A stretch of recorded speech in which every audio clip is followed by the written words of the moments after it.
अलैहि वसल्लम ने इरशाद फरमाया कि मैंने एक रात ख्वाब देखा कि बहुत सारे लोग मेरे सामने पेश किए गए। उन्होंने कमीज़ पहनी हुई थी, बाज़ की जो कमीज़ थी उसी थी और बाज़ की कमीज़ सीने से भी ऊपर थी। हज़रत उमर रज़ियल्लाहु ताला अन्हु जब मेरे सामने पेश किए गए तो उनकी कमीज़ बड़ी कमीज़ थी, ज़मीन पर लग रही थी। जब वो चलते थे तो वो कमीज़ घिसट कर साथ जाती थी। तो सहाबा-ए-किराम रज़ियल्लाहु ताला अन्हुम ने अर्ज़ किया, या रसूलल्लाह सल्लल्लाहु अलैहि वसल्लम, इस ख्वाब की क्या तबीर है?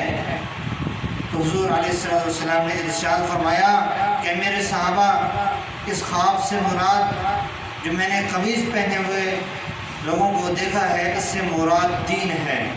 मालूम हुआ कि उमर रज़ियल्लाहु ताला अन्हु इल्म और अमल में सबसे आगे थे।